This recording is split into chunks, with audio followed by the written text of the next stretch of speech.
ગોંડલના બાહુબલી નેતા જયરાજસિંહ જાડેજા છે એના વિરુદ્ધ એના મળતિયાઓની મેટરોમાં અમે વકીલ તરીકે આવતા હોઈએ એનો પણ ખાર રાખવામાં આવ્યો એવું મારું માનવું છે। અમારા બંને એડવોકેટોની ધરપકડ કરવામાં આવી જેમાં પોલીસે કાચું કાપ્યું એવું મારું માનવું છે। રાજકોટ એ ડિવિઝન પોલીસ સ્ટેશનમાં તારીખ 3/5/2025 રોજ એક સગીરાએ દુષ્કર્મ અને પોસ્કો એક્ટ હેઠળની એક ફરિયાદ નોંધાવી હતી અમિત દામજીભાઈ ખૂટ વિરુદ્ધ। આ ફરિયાદના કારણે 2 દિવસ બાદ આ અમિત દામજીભાઈ ખૂટ છે એમણે આપઘાત કરેલ। જે આપઘાત પ્રકરણમાં પોલીસે કોઈપણ જાતની તપાસ કર્યા વગર કોઈપણ જાતના પુરાવા વગર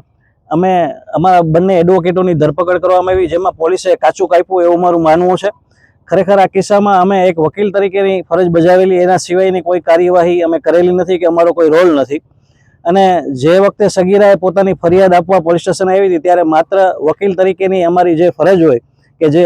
ફરજ અદા કરવાની જે કાયદાકીય અમારો અધિકાર છે અને રાઇટ ટુ પ્રેક્ટિસ જે અમારો ફંડામેન્ટલ રાઇટ છે એના સિવાય અમે કાનૂની માર્ગદર્શન આપવા સિવાય અથવા તો જે કહેવાય કે કાનૂની ફરજ નિભાવવા સિવાય કોઈ પણ કાર્યવાહી આમાં કરેલી નથી। બીજું કે પીડિતાઓને અમે અગાઉથી જાણતા પણ નહોતા અને પોલીસે હાલ જે એના ઇન્વેસ્ટિગેશનમાં એક નામ ખોલ્યું છે જૂનાગઢના રહીમ મકરાણીનું એ વ્યક્તિ સાથે પણ અમારે કોઈ સંપર્ક નથી, અમે કોઈ દિવસ એને મળ્યા નથી, એને એ વ્યક્તિ સાથે કઈ વાતચીતનો રૂબરૂ મળવાનો કોઈ દી પ્રસંગ નથી બન્યો અને પોલીસે અમને ક્યાંક ને ક્યાંક રાજકીય ઇશારે આમાં ખોટી રીતે ફસાવ્યા હોય એવું અમારું માનવું છે। અને ઇન્વેસ્ટિગેશનમાં પણ પોલીસે ઘણી બધી ગેરકાયદેસરતા આચરી છે જે અંગે નામદાર કોર્ટમાં અમે આવનારા ભવિષ્યમાં પણ જે કંઈ પણ અરજ અહેવાલો કરવાના છે અમે કરશું। મારો કેસ અમે જાતે જ મેં પોતે પાર્ટ ઇન પર્સન કોર્ટમાં દલીલો કરેલી છે। જી સૌપ્રથમ જ્યારે અમારી અટક કરવામાં આવી ત્યારે મને 12 દિવસ રિમાન્ડ સાથે કોર્ટમાં રજૂ કરવામાં આવ્યા હતા ત્યારે પણ મેં આર્ગ્યુમેન્ટ કરેલી હતી અને આ જ આર્ગ્યુમેન્ટ અમે કોર્ટ સમક્ષ મૂકેલી હતી કે જે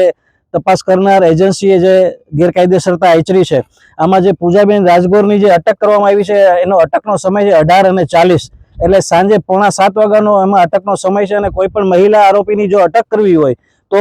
6 વાગ્યા પછી જો અટક કરવી હોય તો